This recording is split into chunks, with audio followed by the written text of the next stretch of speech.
Hello, hi guy. It's your favorite four-eyed guy.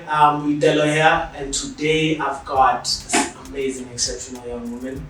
Um, she just reminded me, Hore, I do boudoir. I haven't done a boudoir shoot in a while, so soon you'll be seeing something collaborating me and her. She does swimwear, amazing pieces, and I've seen the growth of that business like grow very quickly in these past few years. But we assume that like success is overnight, but we're about to find out maybe it isn't so, right? Yeah. And Zanele, how you doing? I'm good, thanks. How are you? I'm great. I'm great. Just let us know what you do a little more because I just touched it on it a little and just go into it further. No problem. I'm Zanele Macalagh. I'm a mom, firstly. I'm a lawyer as well. I'm an admitted attorney. I currently run my own practice in Pretoria, specializing in commercial law. And in addition to that, I also have a swimwear line called Poise Swimwear, which I think is becoming one of the leading online stores. Okay. Congratulations for Thank that. you. I'm sure you've put in a lot of hard work, and I've seen the beautiful pieces online, and I love what I'm seeing. Thank I see you. a lot of clients, a lot of ladies supporting your brand as well, which is a good thing to see. What influences from your upbringing motivated you to become a wealth creator? Okay, I would definitely say my dad. Uh-huh. So, as you know, my dad was in the military. He was Yeah. a general. So he didn't come from a really well-off family. Yeah. So he also had to basically take himself to school, went to exile, studied medicine. While he was in exile, came back, joined the defense force, or continued with the defense force, and later became a general. He took care of his family, took care of his siblings, children. So I think just that person was, I think I look up to him in terms of that. Okay. He's a big influence. That's awesome. The importance of that kind of exposure growing up. What do you believe is the importance of that, and what kind of exposure did you get? Growing up, I didn't have anyone who was a businesswoman or anybody in the family, actually not even a woman. My dad was a doctor, and then he joined the military. So he was a 9-to-5 type of guy. His brothers didn't really work, his sisters didn't really work. So I think in terms of being a businesswoman, I didn't have that growing up. So I think you become what you are exposed to, basically. So the only time I became exposed to this business type of world was when I was in varsity, and then later doing articles. Then I saw, okay, my boss is doing this, he's doing it on his own. There were days where I had to run the firm on my own because he'd take holidays. Then I realized, actually, this is doable. So I think it is very, very important. It's like coming from a family where your mom is a teacher or your grandmother's a nurse, you aspire to become what you see. Yeah, so I think it's very important for us to try expose our kids. I know you learn a lot of things at school, but you don't get taught about running a business, and that it's an option for a black girl that comes from a background that's, where your father's a soldier. Yeah. I mean, there's nothing wrong with being a soldier, but you wouldn't expect. I wanted to join the army as well. I myself joined the army for yes, because to me that was like, my dad's a general, I could become a general as well, and that was all I was exposed to.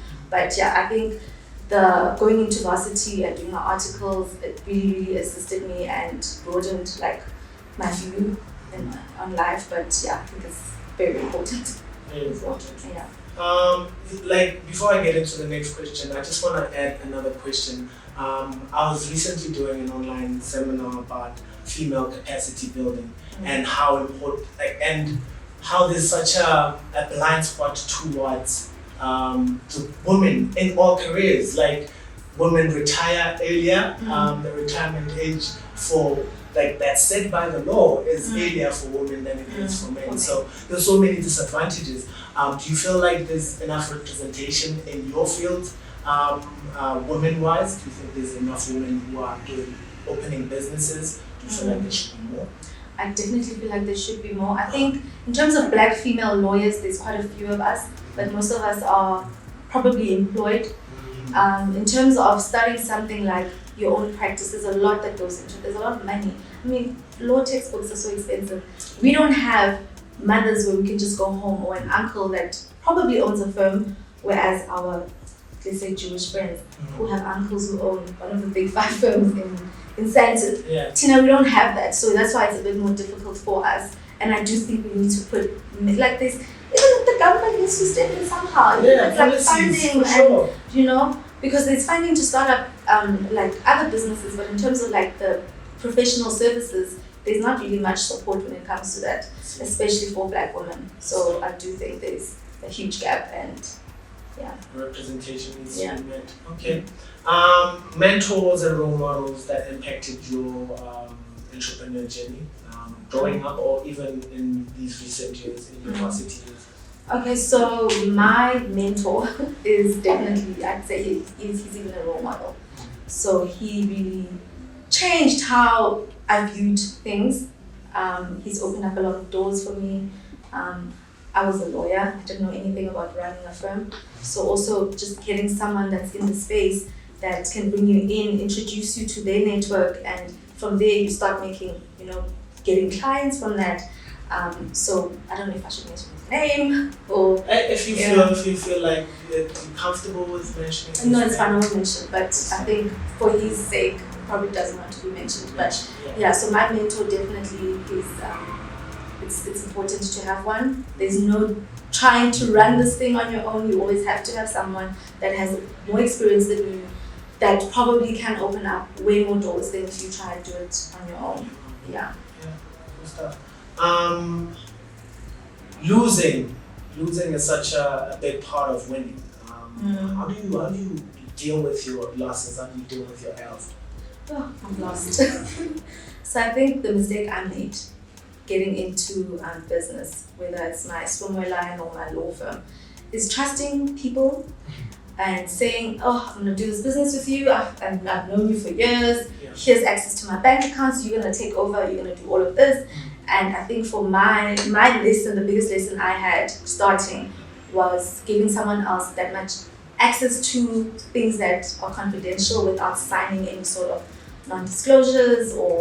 So I think due diligence, quite important. Sign contracts. That's the one thing I wish I was taught from the beginning, because it's always the ones that are closest to you that end up stealing or whatever. Because trust, there's so much trust there. You overlook a lot of things. You do overlook a lot. You actually end up not even checking your accounts because you're saying, he's gonna look after it. I trust him. I've known him for years.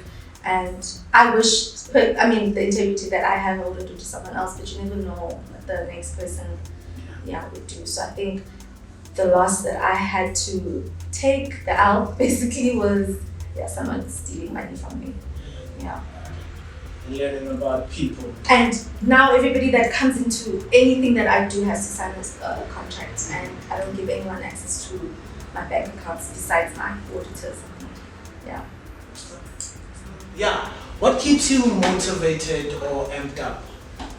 Okay, I think that question definitely, it's the girls that are watching me, I think, because starting this whole thing, I didn't think that I'd have so much. There's a lot of young girls that come to me and ask me for advice, what to do. They're struggling with a certain subjects. They're in 3rd year. Where do they even start applying? I mean, there's a lot of those things aren't. Not everybody has access to all of that. So I think definitely the fact that there's young girls watching that actually look up to me. I don't know if they look up to me, but I think they do. I mean, if they value your opinion that much and would reach out like that, it must mean something. Yeah, I think it's definitely the fact that I'm impacting a lot of like young black female lawyers. There's certain things that we can stop posting now because I'm thinking, what are the younger girls going to think? Because I could just toast shots at 3 o'clock in the morning. I'm at a club. Now it's So like, you're okay, more they view me responsible. as a certain girl that has accomplished so much. So now there's a lot of things that you can't do because there's younger girls watching. And But I also feel like there needs to be a fair amount of reality to it. They need to see that you do celebrate, you do, but maybe not at 3 I o'clock do, or yes, make it but most I of do your post, like posts. last Yes, night I posted I was drinking at home. Yeah. So there's a lot that I've had to cut out. Even my mentor told me, girl, you can't be posting at 4 o'clock in the morning No, and that's you're in court at 9 o'clock. Yeah. Then you're getting into court or something. Even if you tell yourself from 11 I'm going to stop drinking, Yeah. that's not what the next person sees. So there's certain things that I've had to stop doing as well because I know that there's actually girls who are watching me and they look up to me. And I mean, if I'm posting at 3 o'clock in the morning drunk, then now but they'll think that's okay. That's I can the way to also do it, wake yeah. up in the morning and go to court. So yeah, I think it's definitely the younger girls watching me and my 2 daughters because That's they awesome. yeah. That's awesome. One wants to be a judge. Oh So, wow. yes. Okay. Do you think you have anything to do with it? Definitely. Oh wow. That's awesome. That's awesome. Yeah. Mental health. How important is maintaining good mental health for you? Was extremely And important. how do you do it? How do you So I maintain think good health? in every field, doesn't matter if you're a businesswoman, whether you're a doctor, whether you're an engineer. I think with every single field, it does get stressful, and you reach a point where you can't do it anymore. And when I have moments like that, I usually go for therapy, where I feel like, you know what, I've reached a point where actually I'm tired, I'm frustrated, I don't trust myself. You know, I think going for therapy really has assisted me with a lot of issues that I had, insecurities as well, burnouts, whatever it is. My therapist does deal with all of that. Yeah. So therapy is something that you would suggest Therapy. for other people. Yes, and I think listening to like motivational speakers and these coaches and coaching, what do they call them? Life coaching. Life coaches. Yes, I think that helps me a lot. It's also some form of therapy as well. Yeah. Cool stuff. I think the more positive words you hear, the more you feel uplifted. Uplifted. Because I think if it works for plants, something as simple as talking to plants and giving that positive energy. Yes. If you give it to yourself and other people, there's no way that it can't positively affect that person or that moment. Speaking of good maintenance of mental health, I think a nice way to maintain your mental health as well is communicating with your family. If you don't have, if you can't afford therapy, a Pastors therapist, as well. yes, You yes. can speak to. I mean, I used to have a pastor at church where I could go to and talk to about certain things. Because therapy is expensive. It is. Yeah. So. Yeah, even my daughter, what I would do is I tell her if anything overwhelms you, you have a religious teacher. Her religious teacher used to sit with her after class and take like 15 minutes in break to discuss certain things that she probably doesn't feel comfortable discussing with me. So I think there's always someone that you can try and talk to and don't try to deal with it on your own. Yeah.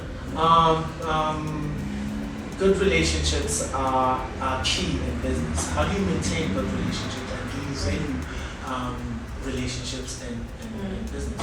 Well, very. I mean, good relationships, I would say they open doors for you.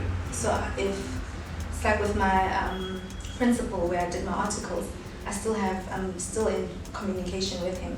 He assists me with most of my big matters because obviously I'm a young lawyer, I'm new in the profession. There's certain things that I won't know how to do and I would have to call someone else to assist. And I know a lot of people will leave articles, they don't talk to their principals, I always say that just don't burn a bridge because you never know when you might meet that person. Okay. Yeah. And that person can open doors for you actually because you could say, listen, I'm struggling with this, and he'll say, oh, by the way, I know someone that can help you, and they'll do it for you for free because you and I, it's quite important. It can save you a lot of money as well. Yeah, indeed. I guess that's how we actually realize what your net worth. Your net worth is equal to your net worth. Yes. Because I love that. yeah, they are so tied to each other. Yes. You You don't have to pay if you know the right people. Speaking of good relationships, what are some of your most valued relationships aside from business or including business? My family definitely. Yeah. I wouldn't be where I am without them. There's a lot that they do for me outside of, going to school, my mother had to take care of my child. Yeah. My sister runs my swimwear business. So it's the support structure, I think definitely my family, because I don't think I'd have accomplished any of the stuff without them. And you guys have always been a strong family unit, and you've always, the sisterhood that I've seen you guys grow up with has just been exceptional. Everywhere you see Zanele, you see Tanya. And you're always supporting each other fully. Paying dues. What dues have you had to pay to attaining these achievements that you have right now? And what dues are you still paying? I think firstly working for let's say minimum wage to doing articles. You don't really get paid much. I think that's one where you go to work and you literally pay for petrol with the money that you get. I think that's one of them. Getting into the field, being underestimated, undermined because you're a young black woman. So it's quite a few. I think I'm still paying those dues. Indeed. Books. What books shaped your perspective on life and just how you see things and how you also process things in life? Okay, I have to be honest. I'm not like a reader. I don't sit and read fictional books. What I do enjoy is reading case law and legislation. To what you do. Yeah. So if I have to pick up a book, because I was actually going to tell my boyfriend, at home when I go home and I have a book next to me, it's usually an act or something. Those notebooks, because I don't really. If I have time, I'm actually going to go through that so that I can sharpen my skills. So there's one though that I did read. I read Sarah Jakes. I don't know if you know her, Sarah Jakes. Thank you. You introduced me to a new author. You definitely need to watch her. Okay. So Sarah Jakes, and there's one, I think that in terms of my career has helped. He was a deputy chief justice, and he basically talks about his journey becoming a chief justice, the problems that they had to face, being black lawyers where it was predominantly white people and women that were leading in the field. Basically what they had to overcome to get to where we are now. And if you see the Constitutional Court, most of the judges are not black. You wouldn't even say. I read something where they said it's only blacks currently. So what strides we've made. Yes, so I think that definitely, and it just shows you that it's possible. It really is. It's so possible. 20 years, 25 years back, it was mostly white. Now it's just gives me hope. Because I actually want to join the bench as well. Okay, awesome. And I see you on that bench. Thank you. I see you on that bench. Awesome. What are your top favorite local or African brands or products? Mine.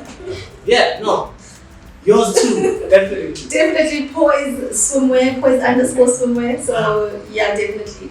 That's my baby, so I'd say that. And I do try, I really like, she calls herself Gorgeous Bali.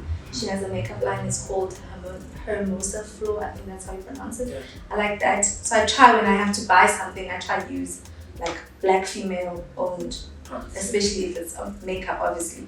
So I like her brand as well. I also like Switch Beauty.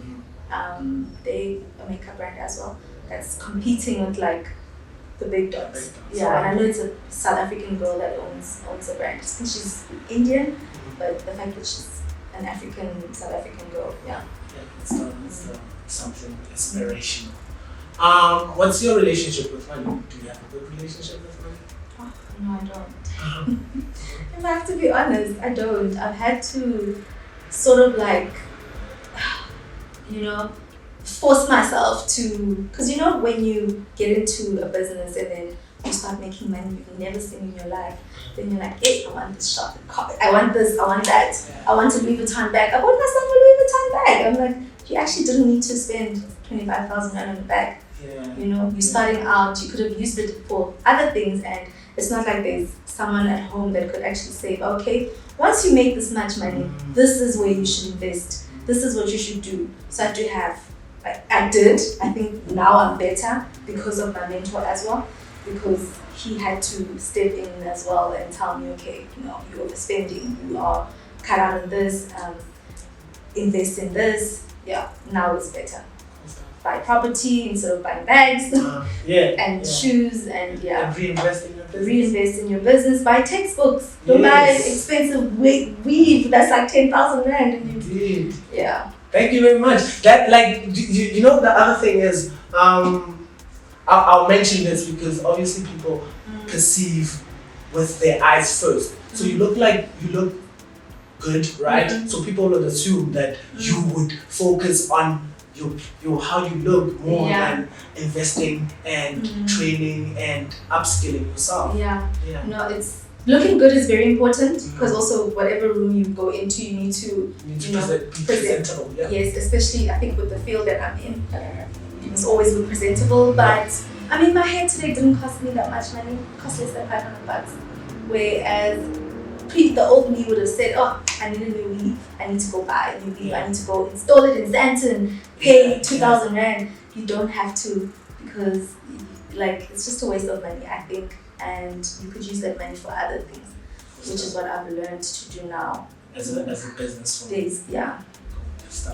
woman. What's your definition of wealth?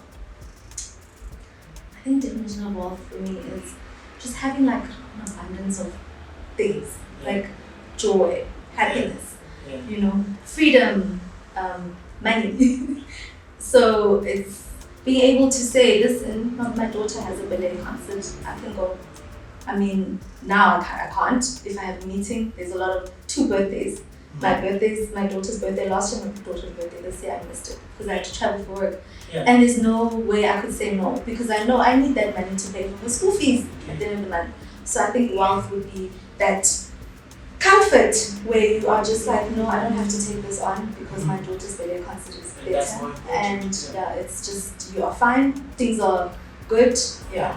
What's your definition of wealth? No one has ever asked that question. My definition of wealth, I think it's freedom in the sense that I think growing up as a nomad, like moving around, the family moved around for quite a bit in my early years. So I got used to being around different spaces with different people. So I think my freedom is traveling the world. My definition of wealth is not being bound to any specific place with myself and my loved ones. I want to be able to take them anywhere and everywhere in the world that I am, should they want to go with me. That will definitely require money then. Yeah, definitely. No doubt. Definitely. You need it. But it makes sense. I think it's the same. I feel it the same way as you do. The ability to just move freely, make decisions. If I don't want to do something, I won't do it because I don't have to.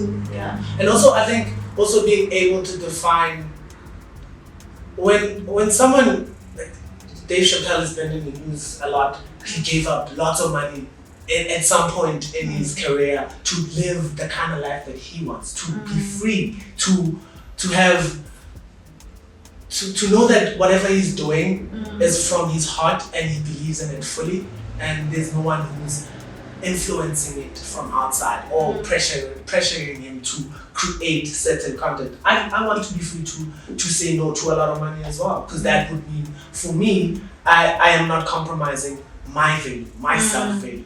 Understanding my self-value is probably the highest definition of wealth. Knowing how much I am worth, because I don't have to do anything that I don't want to. That doesn't enrich my spirit. Exactly. Music, codes. Do you have any music and codes that lifts you up or puts you in a good mood, or you listen to when you are in your work mode? So I'm a balanced queen. So 1 minute I'll listen to gospel and I'm like Hallelujah. You know? Yes. Then next thing, West Africa. Yeah. You know? Bo, Joe Boy, Fire Boy, all those guys. Oh yeah, So- you know, I think a lot of my Western African music I heard when I visited your house, definitely. You know, I always tell people because people are like, no, you know, it's this thing of Joburg. I'm like, I used to listen to African a long music time ago. back in Yeah. high school, you know. Yeah, yeah. Wizkid, back then no one knew him. Yeah, And yeah, I used yeah. to jam to You Wizkid. jammed them Yes. a lot. So I think it's also because my mom is not from here. So No doubt, so yeah. now we're more exposed to different like African music. So for us it was like it's African girls were always like music is this. Yeah, yeah. But now it's so popular and they're leading in Africa. Indeed. Yeah. Nigeria and West Africa, I would Yeah. say. Yeah. It's leading in music, no Music, doubt. And, yeah. and they're the most globally Yes. accepted, not even accepted, but music listened to. Yeah. It's mostly from Nigeria. Yeah, I see even like the top, you know, celebrities. P. Diddy was jamming to like some Davido songs and And he was jamming to Focalistic. Focalistic Yeah. as well. I Shout saw. out to Focalistic, love, Yes, I saw that. Yeah. So yeah, I think, PTA like putting us on the Yeah. map for sure. is he from Pretoria? Mhm. Oh, okay, I don't know. Yeah, no, PTA just like you and I. Yeah, I'm a Pretoria girl, and I actually moved back. I was in Joburg for some time. And I Yeah, moved back. back to Pretoria. Yeah. Yeah. Well, Pretoria is a very nice place. I think it's the best place to raise girls. Aha! If I have to compare Joburg to Pretoria, I just felt like I'm overwhelmed by this life. I Yeah. just go back. And raise my girls in a Yeah, and I'm nice happy. place. I'm actually very happy there. Okay. Yeah. Stuff. And that's how we come to an end of our That was show. not bad. Thank you very much. No, you were like we don't bite here. We just bite into the wealth of knowledge that you give us. But we're very happy to have you. We are very happy to have heard so much the story of how you create what you've created, and we hope that you really grow and see greater successes. Thank you. And look forward to that shoot. I'll definitely put it out there for everyone to see. And as they say in my hood, soyiqeda, and I'd like to add to that, soyiqeda iphele nya intlupheko. And thank you very much for tuning in. Subscribe, like, comment, tell us how much you love it. And yeah, see you on the next one.